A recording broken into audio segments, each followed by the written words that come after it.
Welcome back to Grimverse History, where we uncover the strange and forgotten sides of history. Tonight, we walk into the shadowed chambers of Windsor Castle. We peel back a secret the British monarchy tried to bury, the unsettling, lifelong mourning rituals of Queen Victoria. Not the gentle love story you've heard, but the darker version, the one whispered in diaries, hidden in palace reports, and locked behind doors that stayed shut for decades. For generations, Victoria was painted as dignified grief. But what if that image is only half the truth? What if the queen of a disciplined empire lived inside rituals that blurred devotion and obsession? Queen Victoria didn't just mourn Prince Albert. She built a world where he never truly died. For 40 years, servants delivered hot water to his room each morning.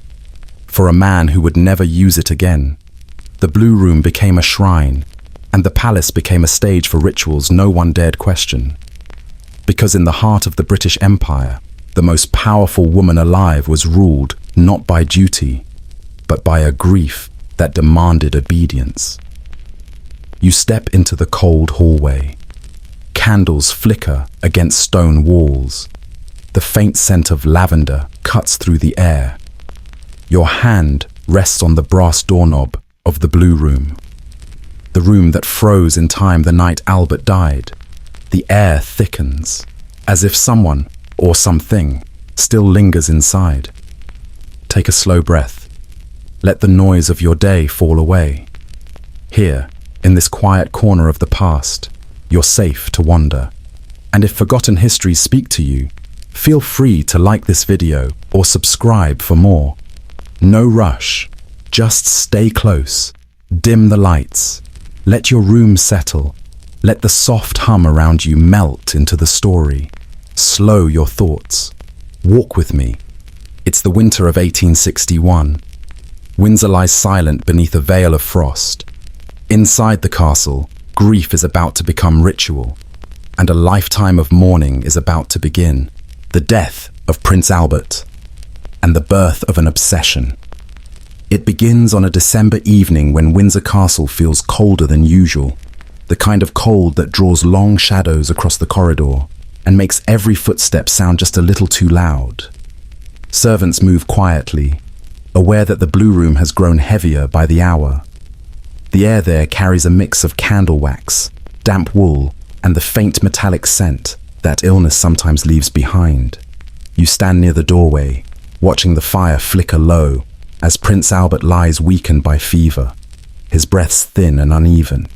There is a softness in the room, a quiet waiting, as though even the furniture knows what is coming. Victoria arrives in a rush that she tries to disguise as composure. Her dress whispers against the floor, her face pale, not with fear, but with the dread of someone who has tried to bargain with fate and suspects the answer is already decided. She sits beside him, resting one gloved hand on his chest, as if she can hold the breath inside him through will alone. For a moment, there is stillness, a long, delicate stillness that presses against your ribs and makes you wish time would pause just a little longer. But it doesn't. Albert exhales once, a breath that sounds almost like surrender, and then nothing follows. Victoria's face freezes, not in shock, but in recognition. She leans forward, pressing her forehead to his, and for a few suspended seconds, you feel like the room is closing itself around her to keep the world out. Then the scream comes, raw, unfiltered. A sound ripped from the deepest part of a woman who has just watched her life split in half. It tears through the hallway. Servants drop what they're holding. A guard flinches hard enough to clatter against his own armor. Even the candles seem to tremble. Grief has a voice, and tonight it is not subtle. Victoria doesn't leave the bedside for hours. She clutches Albert's hand long after it has turned cold, her thumb tracing the knuckles as if trying to memorize what warmth used to feel like. Doctors come and go, speaking in careful tones. Complications, exhaustion, typhoid, and finally, the quiet phrase that ends the discussion. "He is gone, Your Majesty." But Victoria does not accept endings. Not in her life, not in her marriage, not even in death. When a servant reaches for the half-finished glass of medicine, Victoria's voice slices through the room. "Leave it." A simple command, but it rearranges everything. You feel it. The shift. The decision that forms behind her grief. This will not be a passing sorrow, not a season of mourning. This will become something else entirely. A devotion stretched beyond logic, a ritual made of denial, a love story recast as obsession. When Victoria finally rises, her movements are slow, measured, almost ceremonial. She walks out of the blue room with the expression of someone carrying a vow only she can hear. And as the door closes behind her, you sense the truth settling into the room. Albert's death is not an ending for Victoria. It is the beginning of the world she will build to keep him from ever leaving. The blue room, from bedchamber to shrine for the dead. Morning settles over Windsor Castle in a pale, reluctant glow. The kind of light that slips across the floor without warming anything it touches. Servants gather outside the blue room, holding trays, towels, and quiet confusion, all unsure whether the routines of yesterday still apply to a household that changed overnight. When you step inside, the air feels suspended, as if the room itself refused to accept that time has moved forward. Albert's clothes remain neatly folded on the chair. His shaving water has cooled into a still, silvery surface. The glass of medicine stands exactly where it was left, looking oddly dignified for something abandoned mid-treatment.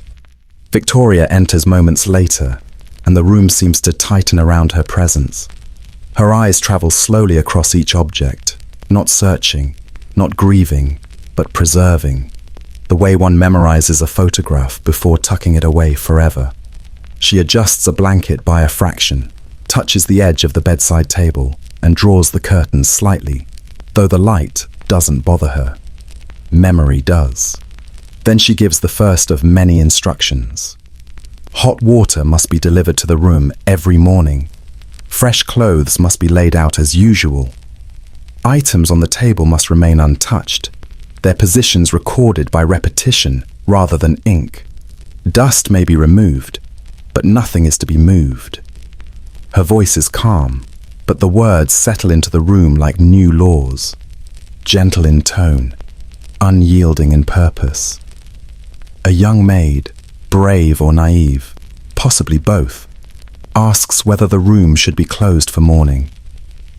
Victoria's reply is soft. No. But the softness doesn't help.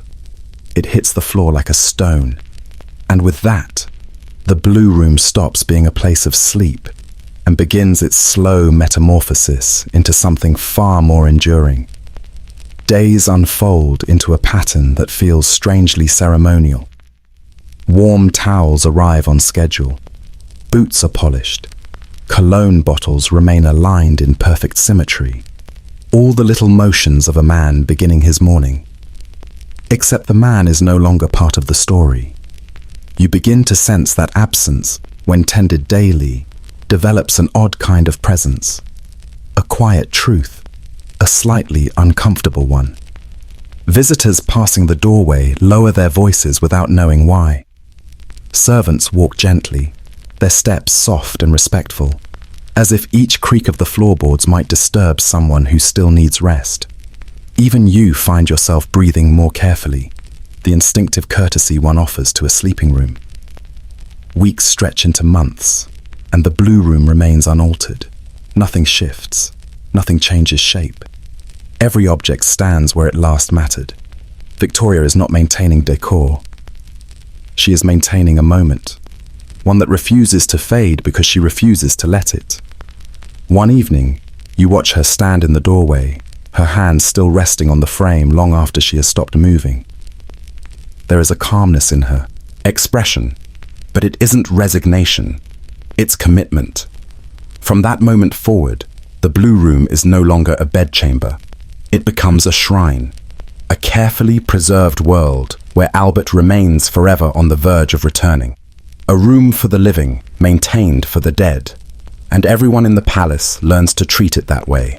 Extreme mourning rituals spread through the palace. It begins with the quiet assumption that what happens in the Blue Room will stay in the Blue Room. But grief doesn't obey walls, and Victoria's grief least of all.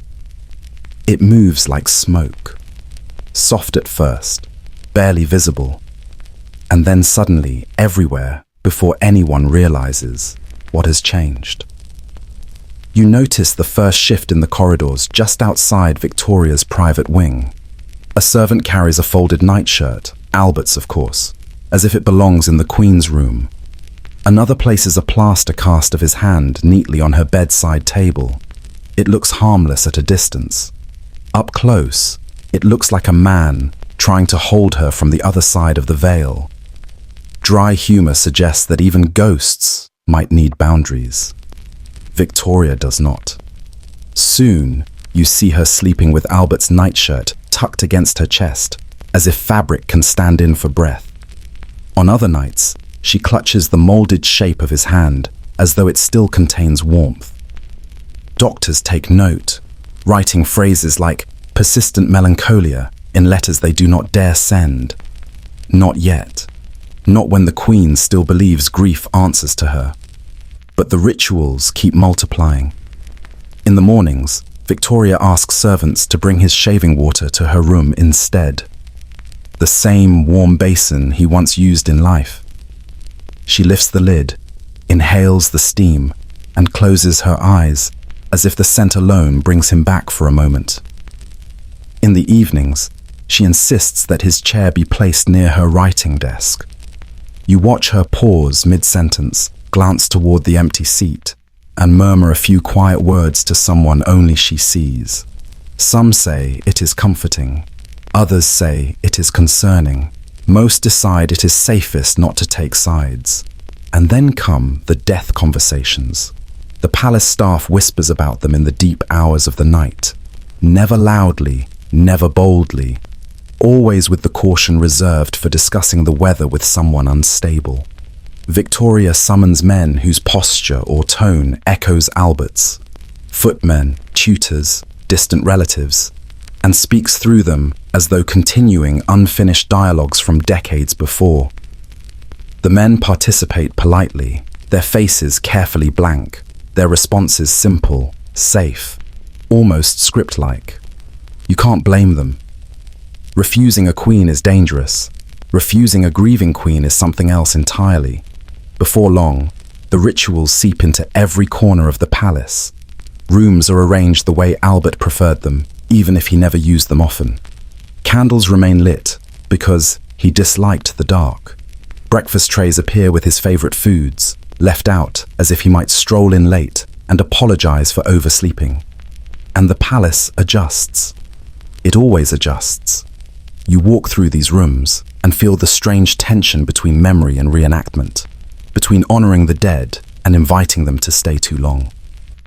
One night, as you pass down a lamplit hallway, you hear Victoria's voice speaking softly to Albert's portrait, not pleading, not lamenting, just conversing, as though he stepped out for only a moment and will return any second. That is when you understand the rituals are no longer contained. They have become the palace's new rhythm, soft, relentless, and entirely built around a man who is nowhere and everywhere at once. And in a strange, quiet way, the palace obeys. Mourning culture becomes a national and imperial movement. It starts inside the palace. A private grief, a widow's devotion, a collection of rituals that feel too personal to travel far. But grief, when held this tightly, does not stay small. It expands the way ink spreads through cloth, quiet, steady, and impossible to reverse. You notice the shift when London's streets begin to echo the same solemn rhythm as Windsor's corridors. Shop windows fill with black crepe. Tailors offer mourning dresses in every shade of sorrow. Even children's clothing turns darker, as if loss is something they must learn early and wear like a lesson. Victoria's grief is no longer a private weather system. It becomes the forecast for everyone. Jewelry counters display jet brooches, lockets filled with hair, and rings engraved with initials of people long gone. Mourning jewelry becomes fashionable, not optional, not accessory, but moral necessity. People measure social respectability by the depth of one's wardrobe and the duration of one's grief. You walk past ladies adjusting their veils with the seriousness of generals preparing for inspection. Photography studios join the movement. Post-mortem portraits, wide eyes painted open, posed hands folded gently, fill albums across the kingdom. Middle-class families display them proudly, as though stillness and death should be treated no differently from birthdays and weddings. Dry humor suggests Victorian homes sometimes looked like exhibitions dedicated to people who preferred not to blink anymore. You see churches adopt stricter rules, urging longer mourning periods and stricter codes of behavior. Black becomes not just a color, but a language, a signal, a quiet badge announcing how deeply one feels and how properly one behaves. Even laughter becomes regulated, as though joy must wait until the Queen resumes her own. In hospitals, doctors write about the effects of grief with a new fascination. Palpitations, exhaustion, nervous collapses that sweep through households the same way winter colds do. The medical world begins to speak of mourning as if it were both illness and cure. You wonder if they are diagnosing grief or diagnosing the era itself. And then the movement travels outward, beyond London, beyond Britain, into the vast geography of the empire. Colonial administrators encourage European mourning customs in places that once had their own traditions. Black cloth ships across oceans. Jet jewelry arrives in crates. Even faraway households begin hosting memorial practices modeled after Victoria's own. A queen's sorrow becomes an export, not the strangest export the British Empire ever produced, but certainly one of the heavier ones. Architecture also joins the chorus. Mausoleums grow grander. Cemeteries expand into landscaped memory parks. Tombs carry elaborate carvings of angels, weeping willows, and all the soft, dramatic symbols that Victorians believed helped. The dead feel more welcomed, or at least aesthetically respected. You walk through these spaces and feel how grief has turned cultural, almost ceremonial, almost structural. What began as a widow's private world has become a collective identity. A nation dresses in sorrow, speaks in sorrow, even designs sorrow into stone. And one evening, as church bells toll over London with a slow, deliberate rhythm, you understand the scale of it. Victoria did not simply mourn a husband. She reshaped an empire's relationship with death, an entire culture built on absence, and everyone learns to carry a piece of it. The global impact and cultural legacy of an obsession. By the time Victoria's mourning becomes a way of life, the rest of the world has already begun to absorb its rhythm. What started in a single room, a quiet ritual, a widow's refusal to let go, spreads far beyond palace walls, far beyond London's soot-lined streets, and into the wider geography of the empire. It travels the way shadows travel at dusk, slowly, naturally, and with a reach no one quite anticipates. You see it first in Europe. Royal courts begin lengthening their mourning periods, modeling their etiquette after Victoria's unwavering devotion. Black becomes a diplomatic color, a statement of refinement, gravity, and emotional discipline. Queens in Paris and Vienna commission portraits in darker palettes. Even minor dukes, start wearing crepe bands for relatives they barely liked. Influence works in mysterious ways. In architecture, grand mausoleums rise with new confidence. Structures built not just to honor the dead, but to display the living world's commitment to remembering them. Marble angels, veiled figures, and elaborate iron gates spread through cemeteries from Edinburgh to Cape Town. Death becomes aesthetic, sorrow becomes style, and memory becomes masonry. Photography evolves as well. Post-mortem portraits, once a niche curiosity, become a staple of family albums across continents. People begin arranging their deceased loved ones with flowers, dolls, and sometimes open eyes painted carefully onto the photograph. It is unsettling. It is intimate. It is very Victorian. You wonder what future generations will think of such images when they find them in old trunks and don't know whether to be moved or startled. Trade shifts under the weight of mourning culture. Jet jewelry, once limited to Whitby craftsmen, is exported through imperial shipping routes to colonies that had never heard of jet and now can't get enough of it. Black fabric becomes a thriving commodity. Funeral goods become a respectable business. Even etiquette manuals circulate through the empire, teaching distant households how to grieve like proper Victorians. It is perhaps the strangest form of soft power Britain ever exercised. But the influence goes deeper. Ideas about death change. Not just how people mourn, but how they imagine the afterlife, the soul, the responsibility of the living toward the absent. Across cultures, you begin to notice a new reverence for memorialization. Scrapbooks filled with locks of hair, letters tied with dark ribbon, small shrines built in quiet corners of homes, a private echo of the Blue Room's strange logic.